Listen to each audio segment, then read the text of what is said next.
So I feel like a lot of the recent videos I've been putting out have been kind of negative towards a lot of films. I've been ripping on Longlegs, Maxine, Deadpool, Alien. So I think today is time to change that a little bit and talk about something that I saw recently that I actually thoroughly enjoy. And it's not even just enjoying this film for the sake of, oh well, it's a good film. This feels like a really great direction towards what musical biopics could be. Today we're talking about Kneecap.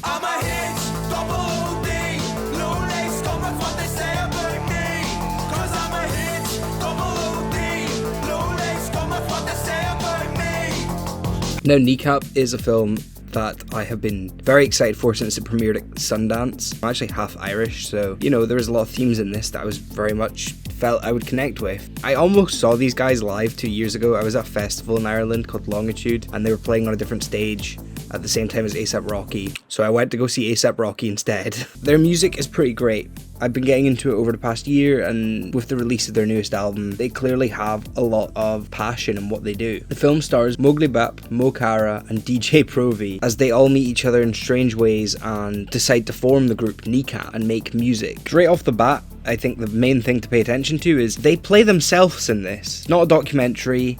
It's basically the same as something like Bohemian Rhapsody, although it wasn't directed by a pedophile. It's a musical biopic. It's telling the story of how this group came to be and where they are now.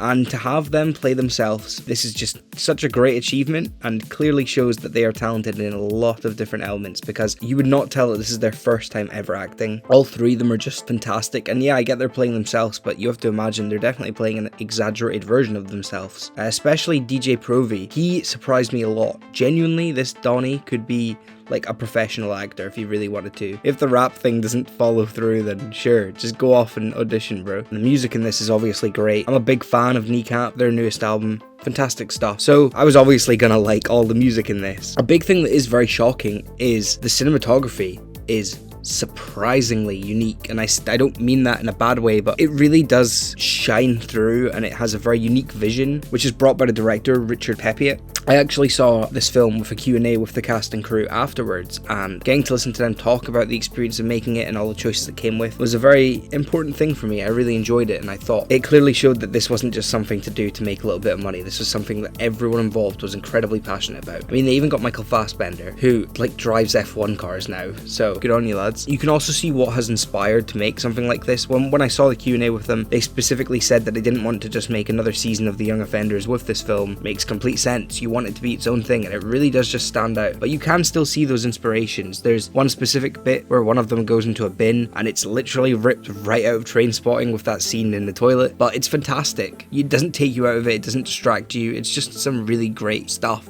I guess if I had a big issue with it, it's that there is maybe a little bit too much stories going on at once. A lot of plot points occurring all over the place, but it never took me out of it. It just kind of irritated me a tiny bit, and I think the biggest solution for something like that is to have an extended version of this. The film is a very sharp and tight 100 minutes, but at the end of the day, I really think another 20 minutes would have benefited this a lot. Who knows if that 20 minutes of footage even exists, but if it does, I would love to see a full director's cut, because I think it would really add a lot more onto this. C.E.A.R.T.A. is coming up, so fuck free in Garda. At first glance though, looking at this film, you might think, oh, it's just about these three reprobates that do drugs and sell drugs and make shit music. None of that's really true at all. Film is about the three of them leading a movement in order to save the Irish language. They rap in Irish, they rap in English as well, but predominantly the raps are told through the Irish language, and just how much this language has been discouraged and neglected as time has gone on. As if the world is trying to eliminate this language completely. Everyone must speak English, speak the Queen's English. It's outdated a bit, but you get what I mean. And I think that's where a lot of the heart and soul of this lies. It's wild. I walked out of this film and my first thought was, I want to learn Irish again. And I know a lot of people that saw it in Scotland, country very similar to the north of Ireland, and have said, I want to learn Gaelic, I want to learn my mother tongue. And I think that is like such an incredible thing about this film. It really promotes this message of how our country is a great part of our identity, and how it shouldn't be the choice of a government or a higher power to eliminate this completely. And that's a really beautiful message that you very rarely see in films, let alone a film about about 3 rappers. I guess the big thing is just see this movie. I know it has a very limited release, but it's very powerful and I think there's a lot to get out of it. Ireland has also pushed this film forward as their nominee for Best Foreign Language Film for the Oscars, and dear God, I hope they make the long list, I hope they make the short list, and I hope they fucking win it, because this is just a unique take on what biopics should be. They take themselves seriously at the parts that they need to, and when they don't have to,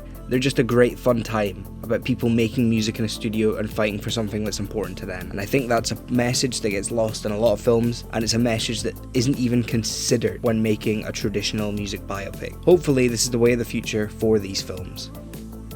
Thank you for watching my Kneecap video, something a little bit more positive, something that I really do think a lot of people need to go out there and pay attention to and give a watch, because this is just a fantastic time. It's funny, it's charming, it's a very beautiful film, and I think a lot of people will get something out of it. Even if you're not Irish, I think this will make you feel very happy about your country and very patriotic in a way. So yeah, thanks for watching, and I'll see you in the next one. See ya.